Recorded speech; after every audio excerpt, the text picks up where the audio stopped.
Good afternoon. We're here in Vancouver, BC, and I am here with my guest. This is Melissa, Dr. Melissa Arnold, who's a DC in Atlanta, Georgia, and she has a question. Hey guys, I was just talking to Nima about all the various different stresses that we're going through, and I posed a question on Facebook to all my peeps. What's the greatest stress that you guys are having? And astoundingly, money is the biggest issue out there for my people, and I know it's probably a pretty big issue out there for most people. So let's go for that question, Nima. Okay, well, let's see, where do we begin with this money thing?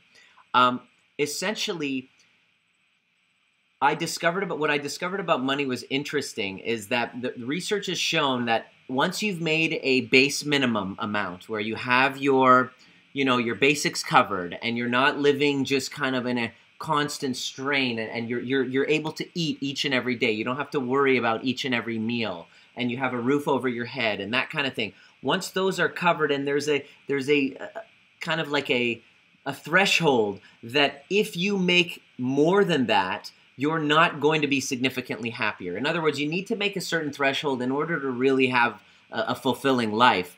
But the difference between, 300,000 a year and 800,000 a year, you're not double or triple the happiness. So this concept of I'll be happy when I'm making more money, or I'm going to be less stressed when I'm making more money, is a complete illusion.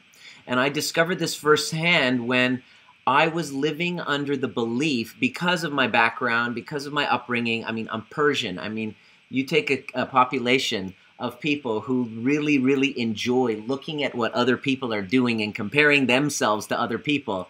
That's my culture. That's the gift and curse of my culture. So I very much got swept up in it, and I constantly lived with the belief that I should be making more, or I should have more money. And it wasn't my income that was creating stress, because I was making more than enough to live off of, and I could enjoy it.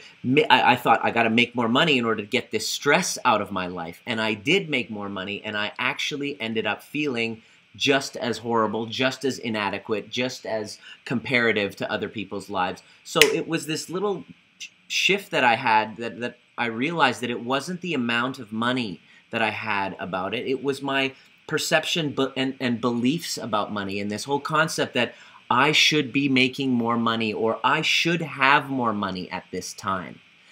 And if you're struggling to make ends meet, you're not earning a great wage, you haven't asked, and you don't feel worthy within yourself because of certain events that have happened in your life, then you shouldn't have more money at this time. Now, the future hasn't been written yet, but the past already has, and the past has dictated and determined that at this point in time, you have exactly as much money as you have, and you are making as much money as you have.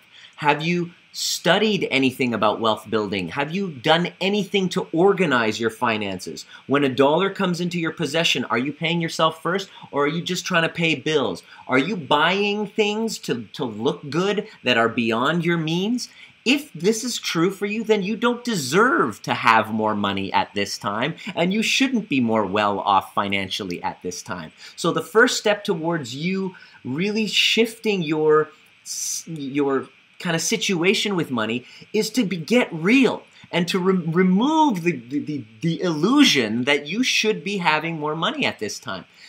That's the first thing that I would do. I removed the belief that I should have more, and I started going, no. Based on my lifestyle, my preferences, my education, the mentoring I've had, the spending that I'm doing, I should have exactly the amount that I want, that I have right now. Doesn't mean the future I won't be different, but in order to change the future, I have to first get real with now. And most people are in an illusion about their financial life right now. They think that they should have more. Well, where has the money gone to? Has it gone to parties? Has it gone to going out drinking every night? Has it gone to your education? Are you in debt because of your education? Well, you have your wealth. Everyone has wealth, but it's kind of channeled and allocated into the things that we deem most priority. So building wealth and saving money, just if you're feeling stress about money, chances are building wealth and saving money have not been a priority. The first step is to become aware of that, and then the second step is to clear out any feelings of unworthiness or guilt. There is nothing more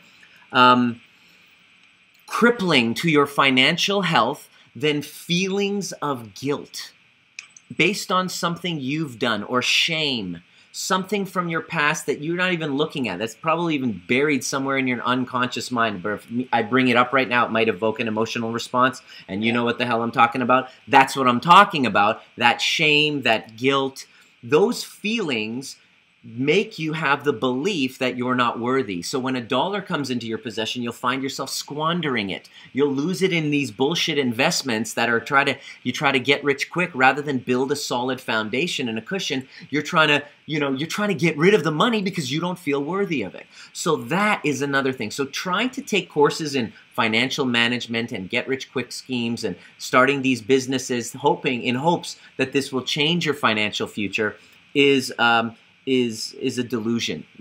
And you'll notice one after another. And the way that you come to terms with getting healthy is the same way you would financially, is the same way that you would do it getting healthy internally. You start with the basics. You have to go into, loving yourself first. You have to feel yourself worthy of the abundance that's coming to you. You have to do something. You have to have that money tied into a greater cause rather than just the bling, baby. It's all about the bling. It's all about showing it off. And when my cause became greater than showing off and looking good in front of other people, that's when things started to change. And I saw myself as a servant, and I was here to serve. And when I focused on the service, the person receiving my service felt it, and they were more apt to be referring other people to me because I was focused on service rather than the money. And so a surefire way to derail you from success is by focusing on success and happiness. I've been saying this for the longest time. Really, if we just get to focusing on serving, organizing our finances, dissolving our guilt, then we're now starting a different pathway, and now different road to financial health and freedom. That's really what it's all about. Yes, excellent. And that goes too also for people that may not be chiropractors. They could be of service in other This is areas. universal. This is a universal principle, but this is something that I love to share, how to remove those beliefs and clear out the guilt so that you can embrace, receiving on the path of giving. So it's that's really what my message is all about. I love it. Great. So we're going to look forward to, actually, Nima is coming into town, into Atlanta. He's going to be doing a course here on Saturday, the 31st. That's next week already. Next week, a week from now. Wow, time is flying. Yeah, it's coming up. I can't wait. So I'm finally going to get to meet you in person. I don't know whether I'm more excited to be sharing the overview method with everyone, or am I more excited to rap in front of you people? I mean, I have this boy band fantasy from my childhood that I just need to get out, and I think I might have created the overview method just so that I can get out and do rapping in front of people. I don't know. We get to see. I think I found you on Facebook because of one of your early videos, your chiropractic dancing to Michael Jackson video. Yeah, that was my favorite. Yeah, that's basically what I'm there to do. I'm going on a world tour just so I can dance and rap in front of people, to be telling you the truth there. Yeah, I think you'll teach a lot too. All right, awesome. My dear. I'll see you next week, and I look forward to crossing paths with you somewhere along the lines, and I hope that helped with the financial issue. Excellent. Thank you, Nima. All right.